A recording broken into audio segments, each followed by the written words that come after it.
Good night, everybody. Thanks for joining us. I'm Lindsay Allen. And I'm Gilbert Corsi in for Scott Reynolds. After weeks of waiting, JCPS pre-K students finally have a date for when they will start school. But as WDRB's Katrina Nickel tells us, figuring out how to get there is the new challenge for many parents. JCPS early childhood students will now return to the classroom September 25th.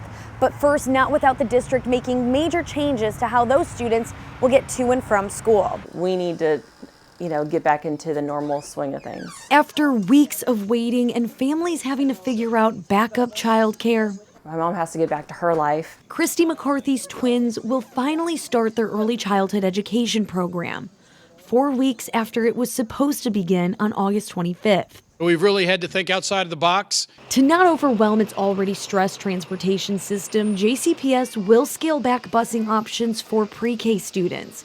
JCPS will only provide transportation from 10:30 a.m. to 1:30 p.m., which will be early childhood's new instructional hours.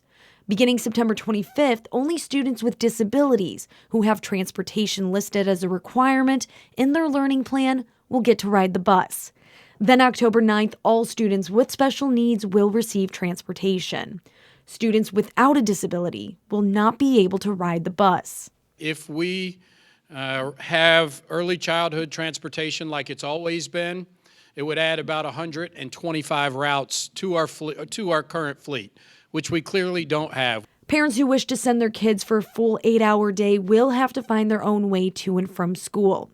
JCPS is working out details, but plans to provide monetary stipends for these families to drive their kids. Clearly acknowledge it's an inconvenience and a problem, but that's what the stipend's for. By law, schools must provide transportation for students with special needs. And Polio says that accounts for roughly half of its 1,800 early childhood students, including McCarthy's twins, who are nonverbal and on the autism spectrum. But this mom's biggest frustration isn't the lack of transportation, it's the lack of learning her kids have missed out on a month of instructional time. I think that all children should have the ability to go. Why are my kids sitting here and the teachers are sitting there and nothing's happening? In Louisville, with photojournalist Jonathan McEmber, Katrina Nickel, WDRB News. Well, meantime, JCPS also just announced some new pay incentives for bus drivers. The district added early childhood bus routes and routes that go past 6 p.m. to its challenging routes list. So if a driver takes on one of those, they would get an extra $5 an hour. If they take on two, it's an extra $7.50 an hour. And if they take on three, an extra $10 an hour. JCPS says if a driver adds 3 challenging routes, that equates to $37.75 an hour in pay.